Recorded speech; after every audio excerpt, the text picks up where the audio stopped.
And now, the Honourable Member from Chilliwack Hope.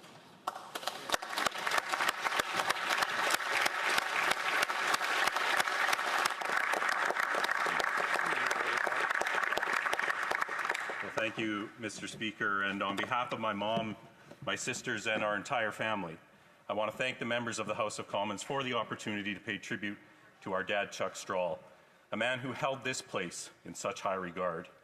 Your words have honored him, and we will treasure them forever. It's an odd thing to have to grieve in public, and our family wrestled with how to best honor Dad while protecting some privacy during this most difficult time for us. But we've been overwhelmed by the love and support that we've received from so many people from right across the country. People who Dad was able to connect with because of his decision to be a servant leader here in this place. We received calls and notes from former Prime Ministers, the current Prime Minister, and the future Prime Minister, all of whom were generous and kind in their comments about our dad. And we were touched by the public tributes from his former colleagues, staff, and public servants. Thank you all. At Dad's funeral, we focused on the things that were most important to him in his life: his personal Christian faith, his family, his many meaningful friendships. But I do want to focus on his impact in politics in my brief remarks here today. Dad was first elected in 1993 at 36 years old, after a successful career in the logging industry. 18 years and 6 elections later, he left as a respected Minister of the Crown, having served as Minister of Agriculture, Indian and Northern Affairs, and Transport. I'm not sure how many loggers have ever served in this House or served in the Cabinet, but whether it was in the boardroom or in the bush, Dad was respected for doing the job that needed to be done while respecting those he worked with along the way. He was a movement conservative, a proud reformer who demanded better than the status quo from the old line parties that had taken the West for granted. And he was a builder who took difficult but principled stands that risked his own career for the good of the movement and the country. Yes.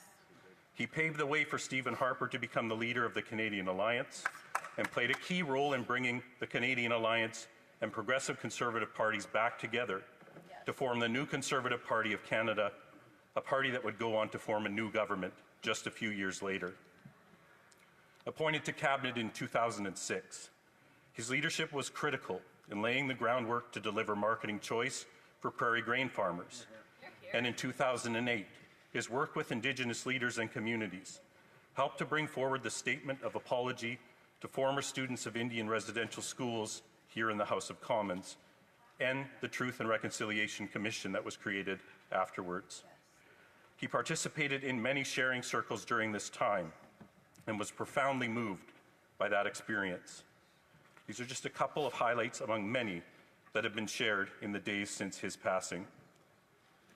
While many politicians operate in a transactional way, Dad believed in the power of relationships.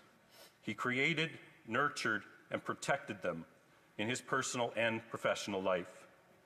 As his cousin said in the days following his death, if you didn't like Chuck Strahl, that meant you didn't know Chuck Strahl. Definitely. Yeah, exactly. And that was true. Yeah. He was liked by political friends and foes alike, and he never took himself too seriously. He had a way of connecting with people that should be the envy of politicians everywhere. People felt like they knew Dad, even if they only had one chance encounter, or read his regular newspaper columns, where he always told a personal story and related it to what was happening here in Ottawa. Even after he became a minister, he never forgot that his primary job was to be his riding's voice in Ottawa, not the other way around.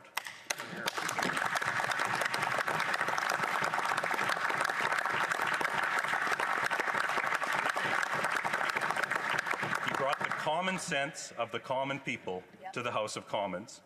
His constituents loved him for it, and he loved them back. He loved his country, and he wore that love on his sleeve. Dad came to Ottawa with a vow that no matter how long his political career was, his family, his faith, and his friendships would remain intact. He left Ottawa with a stronger family, a stronger faith, and not only maintained his existing friendships, but had created many new ones during his time here. We should all be so lucky to be able to say the same thing.